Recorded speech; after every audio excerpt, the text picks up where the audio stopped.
Bonjour à tous, c'est un bois de parcours de chez Titleist que nous allons tester aujourd'hui sur avigolf.com. Il s'agit du TS2.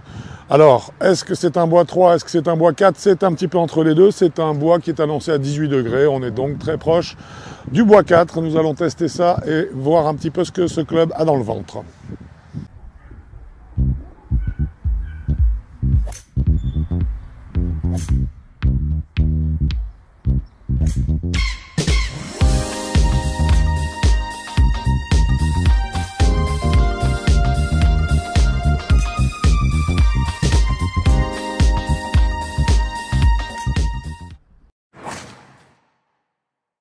Nous étions très motivés par ce test du bois de parcours TS2 de chez Titleist. Un bois de parcours qui suit donc le test du driver que nous avons effectué il y a quelques semaines. Nous sommes donc sur un modèle, comme je le disais, TS2. C'est un modèle à 18 degrés qui donc se situe à peu près entre le bois 3 et le bois 4. Le bois 3 étant globalement, généralement, lofté à 15 degrés. Donc là, 18 degrés, on est sur effectivement un loft de bois 4. Alors, c'est un test qui nous a beaucoup intéressé parce que nous sommes toujours, comme vous le savez, chez Avigolf, à la recherche du bois de parcours idéal, celui qui va un petit peu démystifier l'engin et nous permettre d'avoir un coup pour les seconds coups, notamment sur les par 5 ou les très longs par 4, d'avoir un club qui soit enfin jouable et facile à jouer donc pour tenir ce rôle-là. Dans un premier temps, nous allons bien sûr parler de l'esthétique du club, ou en tout cas vous allez pouvoir en juger, et nous reviendrons ensuite sur les spécificités de ce club.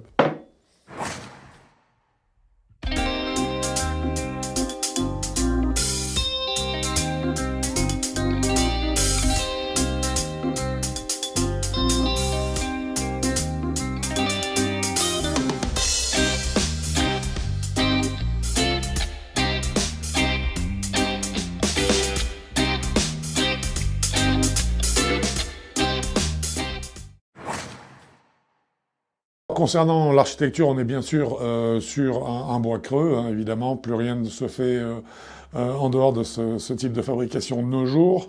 Une forme de tête que vous avez vue qui est très classique, une hauteur de face de club qui était intéressante parce qu'elle est suffisamment fine pour qu'on la joue directement au sol, mais tout de même suffisamment haute pour être envisagée comme un bois d'engagement également pour les joueurs qui sont un petit peu en délicatesse avec leur driver. Les points techniques qui sont mis en avant par Titleist concernant ce bois de parcours sont, comme d'habitude, un allègement, consiste en un allègement donc de la couronne de cette partie supérieure donc du club hein, qui est ici, qui le coiffe. Un allègement donc maximal, c'est un petit peu la course autour de laquelle tout le monde, je dirais, se bat en ce moment. Hein. Pourquoi? Parce qu'en fait, plus on arrive à alléger la couronne ici, plus on donne d'importance au poids qui, au contraire, se trouve sous la semelle, ce qui favorise l'élévation de la balle. C'est particulièrement intéressant, bien sûr, lorsqu'on parle de bois de parcours, où on sait que, combiné à des lofts relativement faibles, eh bien, on a tout intérêt à pouvoir obtenir une élévation qui soit aussi importante que possible et donc d'avoir une masse placée le plus possible dans la semelle du club et qui ne soit pas compensée malheureusement par trop de poids situé sur la couronne, donc sur le dessus du club.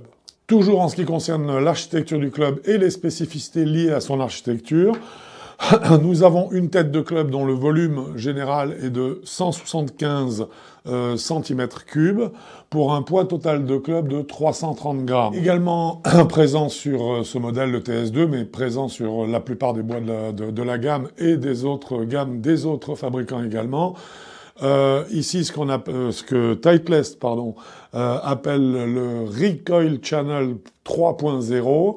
Le Recoil Channel, qu'est-ce que c'est? Bien, vous en avez l'habitude, c'est une speed pocket en fait qui se trouve derrière la face de club et qui permet d'augmenter par un phénomène de compression le travail de la tête de club vers l'intérieur du club dans un premier temps à l'impact, puis son extension vers l'avant de façon à augmenter la vitesse de démarrage de la balle. Oui, ça marche. Oui, effectivement, on peut dire que c'est un phénomène qui marche, mais ça n'est plus un phénomène qui nous surprend puisque tout le monde aujourd'hui y va de sa Speed Pocket. Point suivant, là encore, ça n'est pas véritablement, je dirais, spécifique à Titleist. un travail a été fait pour affiner au maximum l'épaisseur de la zone de frappe, donc de la face du club. Elle a été affinée au maximum pour qu'on ait un gain de poids, évidemment, et également pour augmenter l'effet trampoline dont nous parlions lorsque nous avons parlé de leur recoil channel, hein, c'est-à-dire une face de club suffisamment fine pour pouvoir créer à nouveau de l'effet trampoline. À noter également que cette face, même affinée, est donc une face à épaisseur multiple, c'est-à-dire qu'il y a des zones de la face de club qui sont un petit peu plus chargées en masse pour vous permettre, lors de ces contacts qui sont assez spécifiques, d'obtenir une vitesse de balle maximale et donc un rendement optimal. Également présent sur ce bois de parcours TS2, une masselotte qui se situe à l'arrière de la tête du club. Vous en connaissez le principe, plus de masse se trouve loin vers l'arrière par rapport à la zone de frappe qui est ici, plus on a de masse, et là la masselotte, vous voyez bien, est bien vers l'arrière de la tête de club, plus donc cette masse est importante à l'arrière, plus on favorise l'élévation de la balle. C'est le principe du bois en tant que soi.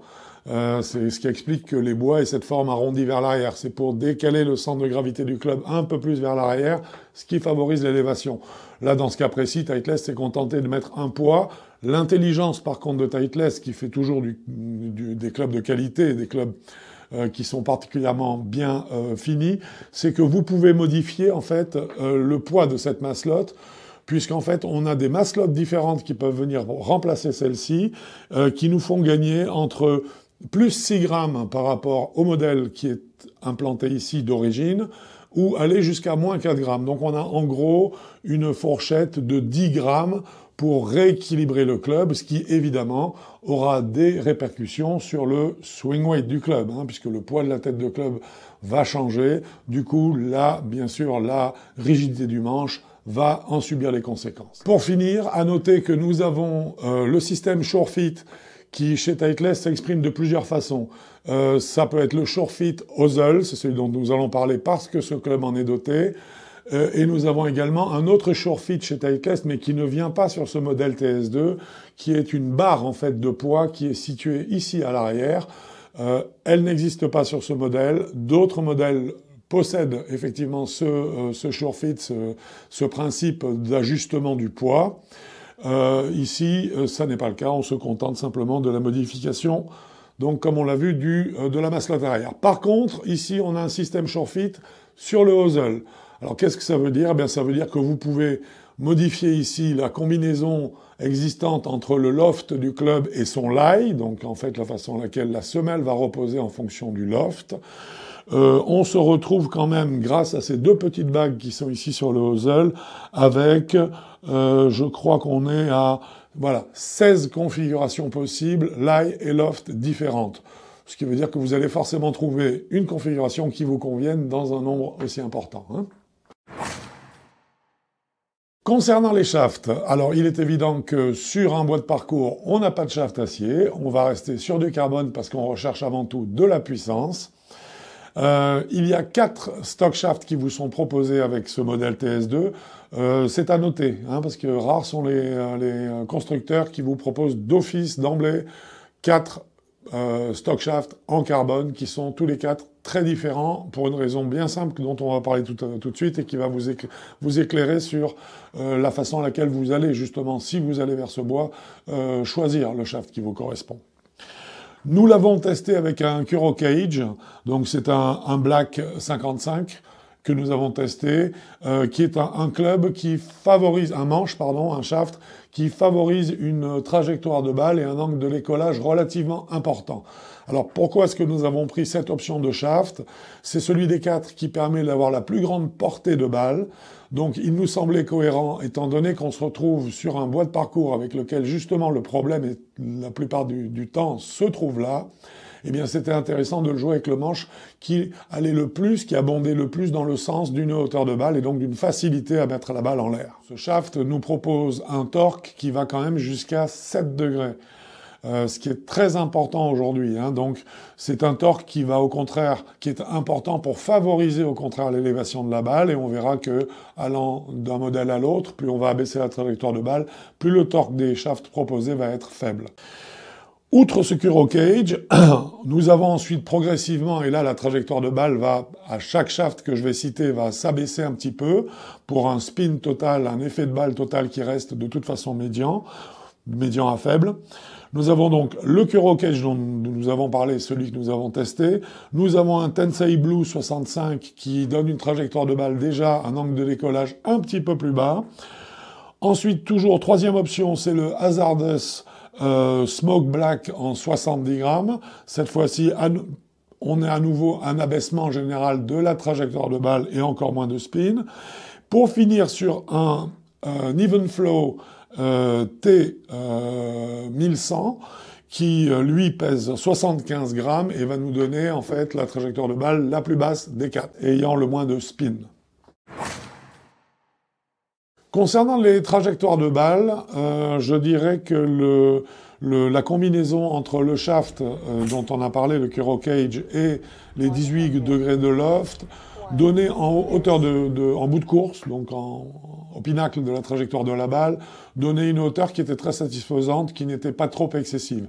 Le chemin pour y arriver, par contre, pour moi, était un petit peu trop en cloche. La trajectoire de balle était trop rapidement haute avant de continuer de façon plus linéaire pour poursuivre jusqu'au moment de la redescente de la balle en l'air.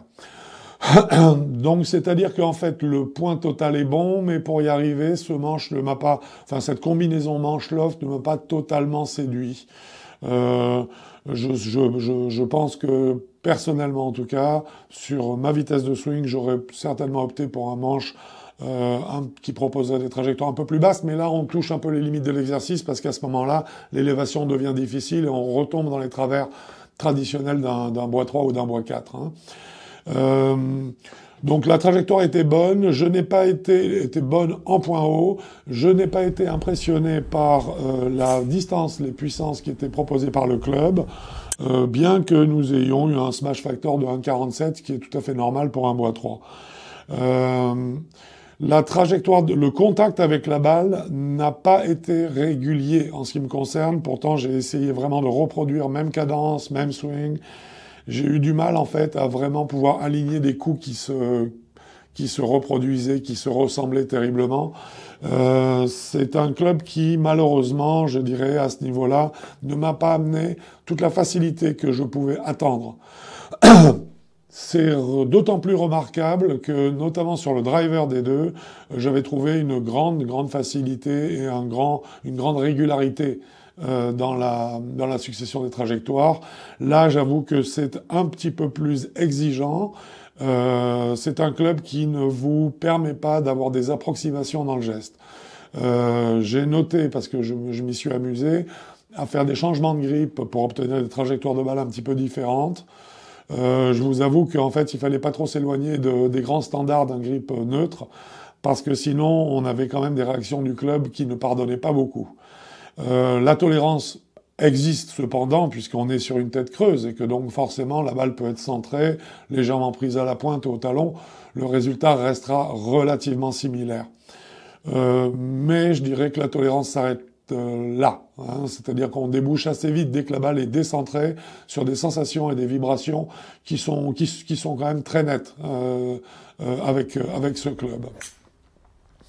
Donc je dirais une bonne tête qui propose en fin de trajectoire une bonne hauteur, mais par contre qui ne marie pas très heureusement, avec beaucoup d'harmonie, la quantité de loft proposée et la trajectoire de balle qui va avec. Notamment en tout cas avec ce Kuro Cage qui, ceci étant, s'est révélé être un très bon manche. Concernant la gamme de joueurs qui peut être intéressée par cette canne, par ce club, je dirais que la cible idéale se situe selon moi entre 18 et 6 d'index. Concernant la note, je vais attribuer un 7,75 à ce club, avec un petit peu de déception, un petit peu la mort dans l'âme, parce que j'aime beaucoup Titleist, c'est une très bonne marque, et qui a fait ses preuves au fil des ans.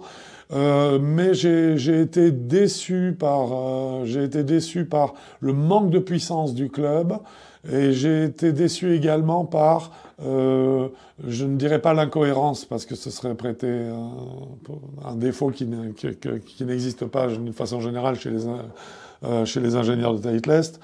Mais je dirais que l'harmonie entre le loft proposé et ce modèle qui, au contraire, de shaft, était un modèle qui était supposé faciliter encore l'élévation de la balle, eh bien, je ne l'ai pas trouvé très heureux, en fait. Hein. Et donc, c'est pourquoi ma note sera de 7,75. La puissance, le manque de puissance de ce club, et également le type de trajectoire qu'il nous propose font que je ne peux pas dépasser cette note. Concernant le tarif de ce TS2, le boîte de parcours de chez Titleist, eh bien, son coût est de 259 € prix catalogue. J'espère que ce test sur le boîte parcours TS2 de chez Titleist vous aura plu. Je vous dis à bientôt sur avigolf.com ou sur un parcours de golf. Et d'ici là, bon golf à vous!